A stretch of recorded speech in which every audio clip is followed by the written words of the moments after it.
We are Truth Decayed. And you're watching Channa Channa Channa podcast.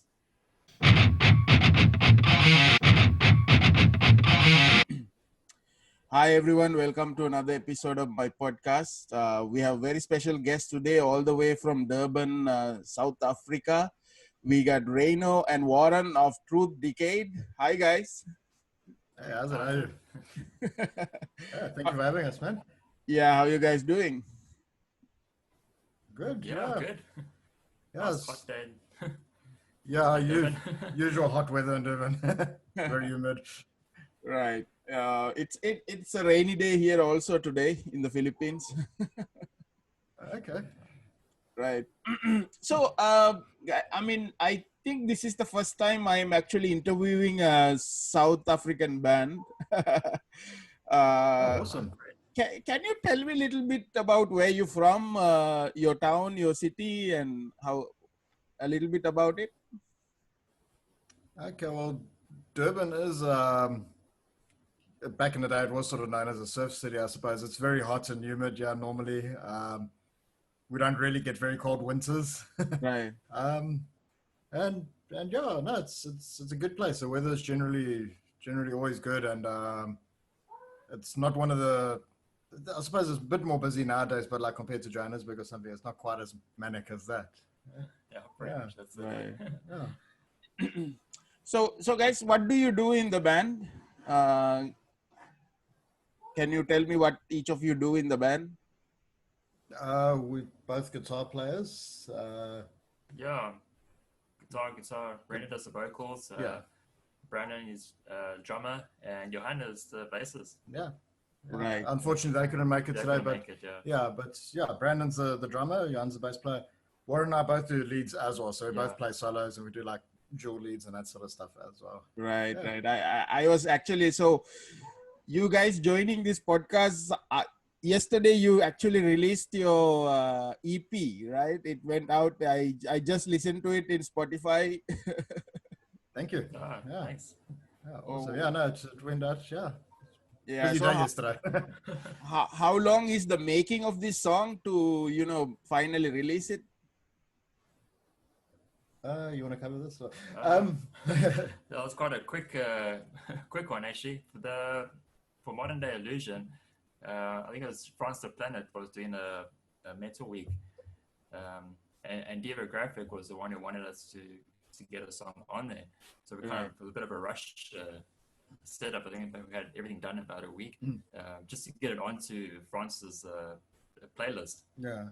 Well, I was the one that wanted to get it onto the show. Yeah, but yeah, Devo obviously supported us with it, and yeah, it was a bit of a rush thing, and the production is a bit rushed, but I think it sort of offers to the sound that we're going for, which is that older thrash metal vibe, So yeah, it's production-wise, it's maybe not where a lot of bands are today, but I think it definitely offers something for a bit of nostalgia and a bit of classic side of thrash metal, Right. I when I was listening to it, I felt like very European thrash sound, sort of how you deliver your vocals, and how even the start of the songs feels like it's like very European thrash. Thank you. Yeah, that's a nice compliment. Yeah. I love a lot of the European thrash out there. So yeah, thank you. So guys, can you tell me a little bit about growing up, and how do you like discovered metal music? It's actually Ryno's cousin. When we were very young, maybe about 4, 5, and 6, we had just started going to school. We actually met in school, grade 1. His cousin was into metal at the time, so he used to give Ryno tapes and mixed tapes. We just share them between each other as well. Always listening to these things, and that's just started from a very young age. Yeah, we didn't play super early though. We only started like as older teenagers. I think in the beginning we were very much fans, and we enjoyed that. Only when we started high school and stuff, I think we got interested in actually playing. But just from my cousin and just friends and family. I mean, we were just always surrounded by it, whether it be rock music or metal, or whatever. So yeah, and we were quite attached to a lot of the earlier stuff, the stuff from the 80s and the 90s. So yeah. Right. So what were your like favorite music back then? Favorite bands back then? Iron Maiden. Yeah. Yeah, that was a big one. And obviously Metallica, Slayer, all that, yeah, Maiden was probably number one, eh? Yeah, I think that was it. Yeah. Right. Yeah. So how was the back then? How was the scene in South Africa? Like, was there bands coming to South Africa, play live there, or what was the scene like back then?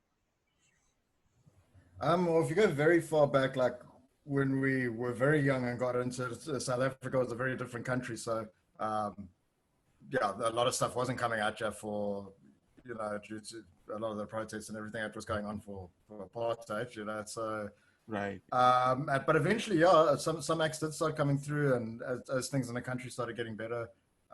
Nowadays, it's a lot better.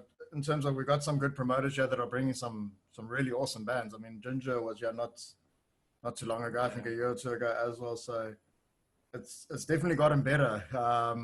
And I think we're also a little bit more on the map with a lot of our bands getting out there and doing quite well. I don't know if you've ever heard of like Volvadinia or anything like that, but there's some good acts coming out of South Africa. Yeah. Volvadinia was actually supposed to play in Manila, but it got cancelled because of the COVID. So. You see, yeah, they're doing incredibly well. I mean, they're playing everywhere. It's insane. Yeah. Right. Yeah, I think with that, it's gotten better. Back in the day, yeah, it was obviously quite difficult to get shows and get bands, but the doors are definitely open. As I said, the promoters have upped the game quite a bit. So yeah. Right. I heard that there is like a festival that happens in South Africa, like called Metal for Africa. Is that do you know about that? Metal for Africa do host a couple of festivals like Summerfest and Winterfest, I think, amongst others. Yeah, they're very active. I think they're also quite involved with metal awards that happen every year as well. So yeah, no, they're a good bunch. I think it's Patrick Davidson and all of them, and they do a fantastic job. Yeah. Right. So before you guys formed Truth Decay, can you tell me a little bit about before that? What sort of bands did you play, and what sort of the past before you actually becoming as Truth Decay? Warren. I was in a cover band before this with some other guys. We did we were doing Metallica Kill 'Em All tributes. Wow. We did that last year. And Ryno came to watch the show, and he was quite impressed with my playing. Even though we had been in a band, sure, when we actually first started playing guitar, but I think the Kill 'Em All show kind of, I sort of upped my game a little bit as well in terms of guitar playing. Mystical Element was also good for you. Yeah, I also had another band, Mystical Element, back in 2001. We played one or two shows, but it didn't really go very far. Right. No, music was good. I was involved in a band called Throne a couple of years back as well. We did pretty well. We got a couple of good gigs and got to open for some bigger South African metal bands, which was quite nice. Yeah, it also unfortunately came to an end, but we had a good run, and yeah, definitely some good stuff going there. I've been in numerous other bands as well, but that's probably the most notable, I'd say. And then of course I do my solo stuff as well, which is more on the ambient proggy side of things. And then Brandon, okay, he's not here unfortunately, but he was in a band that was quite active in the like mid to late 2000s, I think 2007, 2009, called Stigmata Dawn. They played a couple of nice metal festivals as well. So yeah. And Johan's new to the performing scene. He's been playing music for a while, but he's quite new to actually getting out. He'll be doing his first proper gig with us when we eventually do start gigging. So yeah. Right. I read that Ryno, you're actually you're playing AS guitars, right? Your AS guitar endorsement, or? Yes, that's correct. AS Guitars is by Lane Smith. It's a boutique guitar. So he makes custom-made guitars. It's not huge production lines or anything like that. But yeah, his instruments are really beautiful. He's actually based in Germany now. He's relocated to there. So hopefully that will take off. And I think there's a bit more of a market in Germany for boutique guitar building and all that. But yeah, the instruments are phenomenal. They're really pleasing to look at, and the playability and all that is just amazing on them. So yeah, I'm very proud to be associated with them. Right. So can you tell me a little bit about how I mean, of course, you guys knew each other before, and then how all this for you guys came together to actually to start or form Truth Decay? What happened? How did it happen?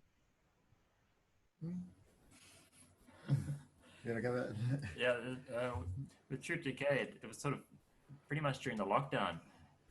Ryno sent me a message. We couldn't really go out and see anybody. Right. So he sent me a message. You want to get a metal project started again? So yeah, I was keen. So he sent me some videos of him playing. I sent some videos as well playing, and we just put a couple of riffs together. Ryno put some drum beats to it on the computer, and that's just pretty much how it started. Wow. And obviously when the lockdown regulations eased off a bit, we could actually get to each other's place, and we could actually start writing the actual songs and actually putting them together. So you guys are. Yeah, I was just going to say I was just going to say that you guys are actually a lockdown band, right? You actually came out. Yeah.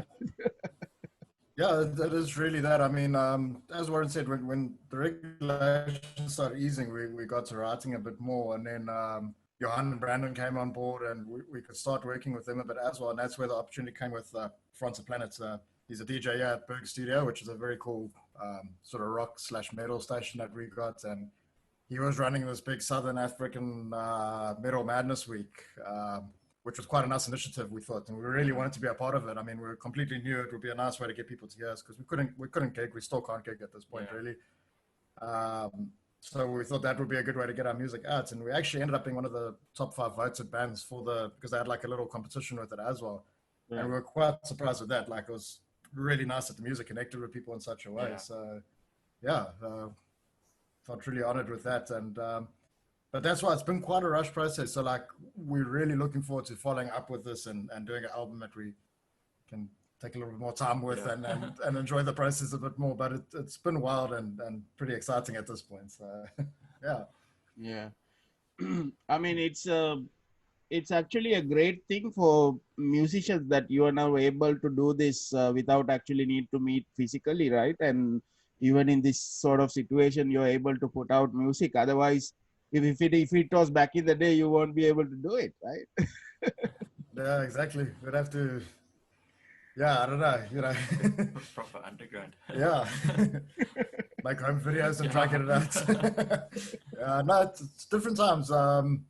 But yeah, I think the lockdown has made people have to think out the box, and you've seen some great things around the world from what bands are doing. So it's pretty amazing, Right. Checking Lamb of God do a lockdown video and Randy Bluff in a cupboard singing as a crazy. vocal booth. And that was pretty rad, yeah. So I mean, yeah, and also some of the like online stream concerts have been pretty amazing as well. South Africa, Metal for Africa that you mentioned, they actually had a festival like that during the lockdown, and yeah, it was a big initiative and it took off quite well. So it's, definitely forced people to think out the box and get creative. So, Right. So talking about your Modern Day Illusion EP, so that came out with two songs, right?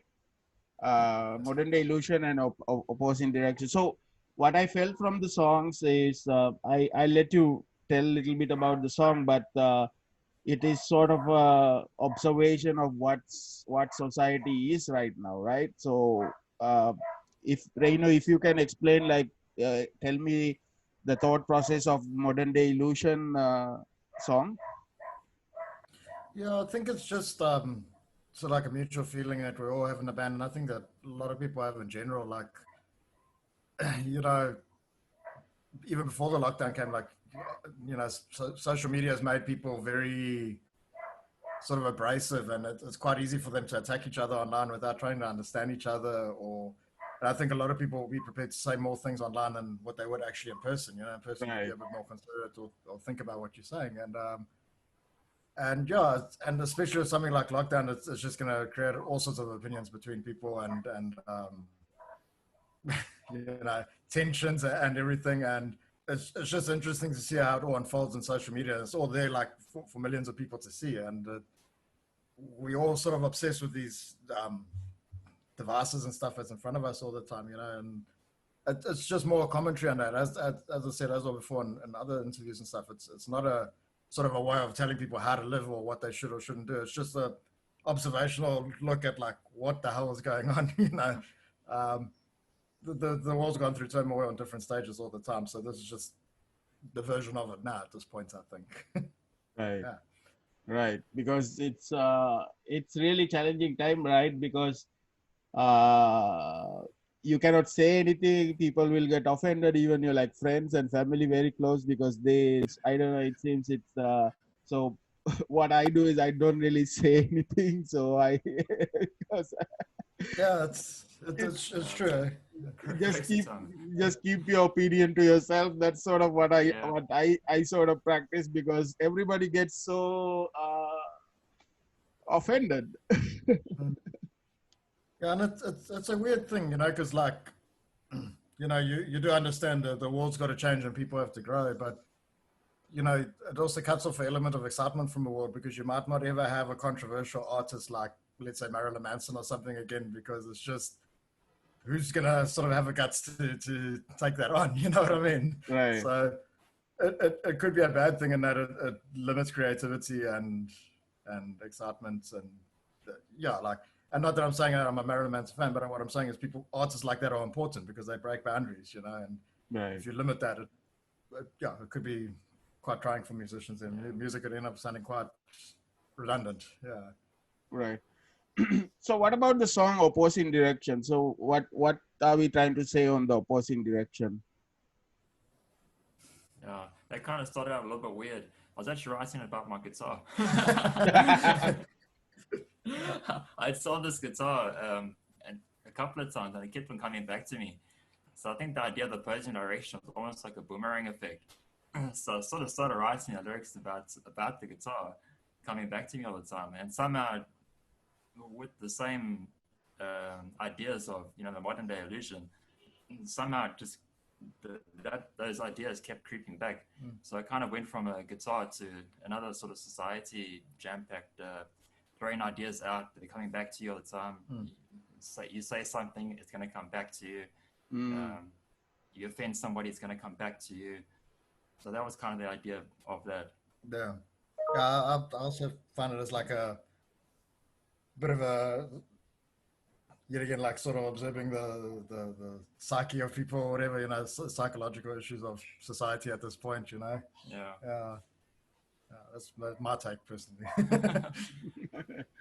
Yeah. So I forgot to ask you early in the episode. So how is the situation in South Africa now? Is with the COVID situation? How is it? Is it getting normalized now? Or?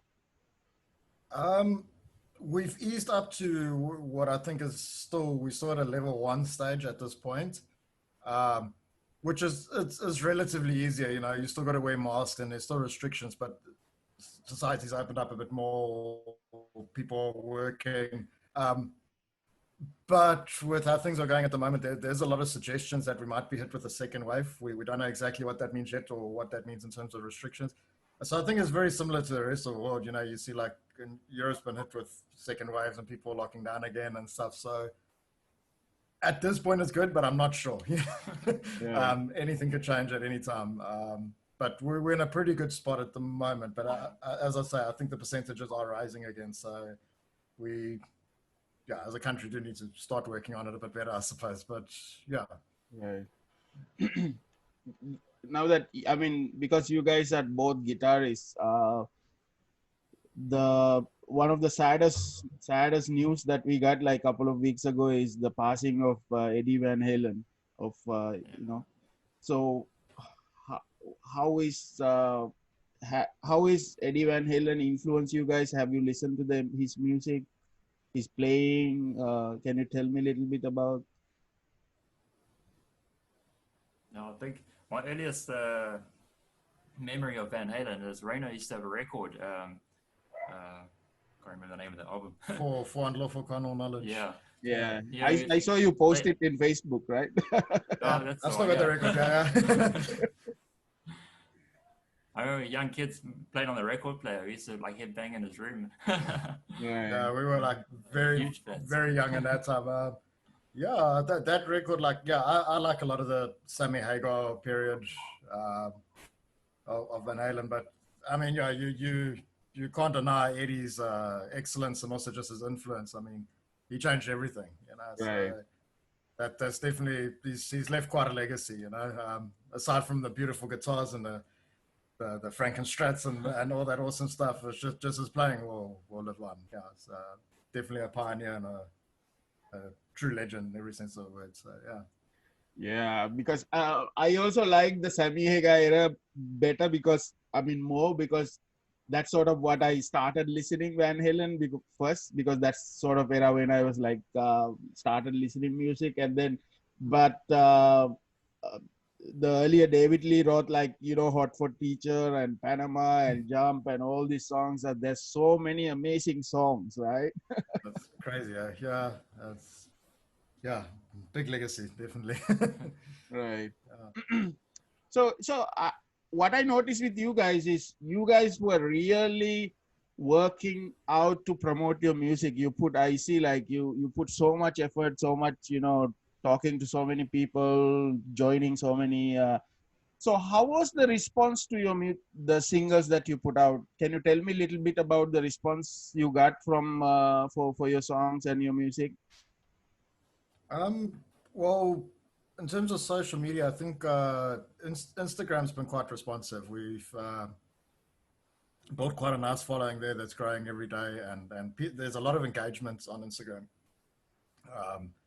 People commenting a lot on posts, and I get a lot of private messages as well and stuff from people. The pre-orders have gone well, so that's good. We've been signing a lot of CDs and getting shirts and stuff ready. After this podcast, we're going to go organize deliveries for some stuff. So in that regard, it's good, and there is a bit of a fan base building, and people are really enjoying it, and they're sending awesome messages that they're enjoying it. So I mean, that's really what's important at the end of the day.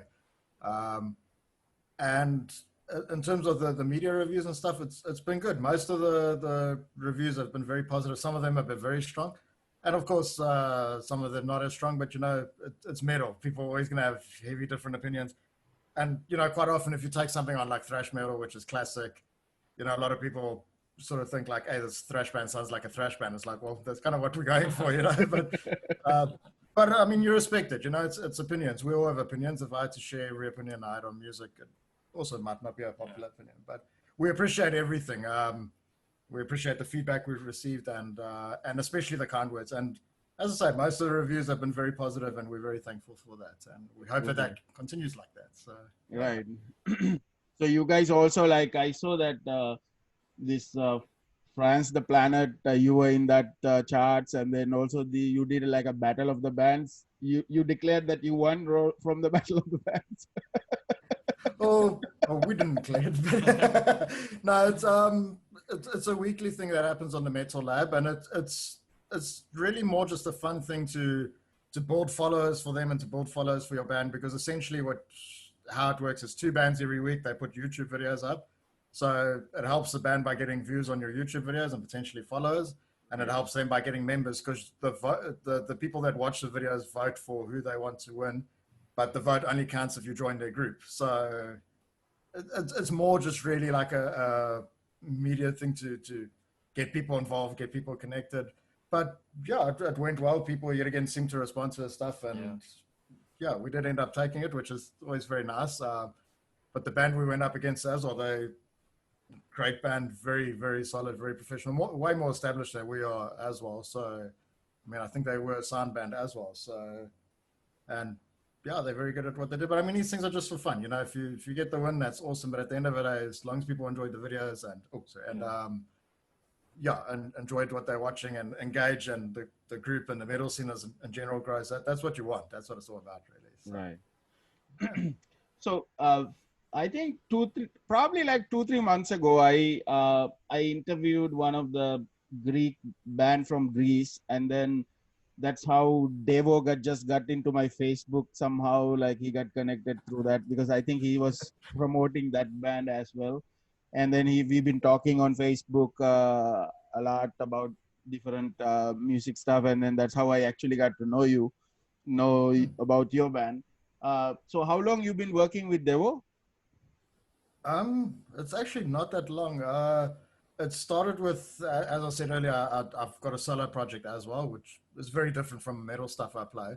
And he helped me to launch that album, and that was sort of like halfway through our hard lockdown, which, you know, was pretty much at the time where it started. I don't even know when that was, March or whatever. Yeah. So I launched my solo album with him, and we had quite a good media campaign with that, and it went really well, and the reach was great. So that when we talked about getting this thing going, I thought, well, why not get David on board with that as well? I mean, anyone that knows David, I don't think he sleeps. He's not human. Right. So he is not human. He handles so many bands, and you know, it's crazy for the amount of bands he handles. You'd expect sort of the quality of a service to drop, and it just doesn't. He just stays on top. Yeah, I don't know how he does it, but yeah, he's a fantastic guy and very good at what he does. So we're very grateful to be associated with him, and to get us to meet awesome people like you. So yeah. Yeah, because I noticed he was not just pushing any band. He was really looking at it, because the bands that he was like even letting me know was really good quality bands, like quality music, right? Yeah, no, he's a machine. Yeah. So now that your music is out in Spotify, so are you working on other songs? What's the upcoming plans, Ryno, Warren? Yeah, we've got a couple other songs we're working on. You know, we're trying to get them ready for if ever need to play a gig. So we've got songs we can play at a gig, but we're also trying for next year to hopefully put an album together. We're looking at maybe recording it ourselves, different sounds. Don't know, we'll see how things go for that. But we are working on songs. We're not staying stagnant or we're working on it every week.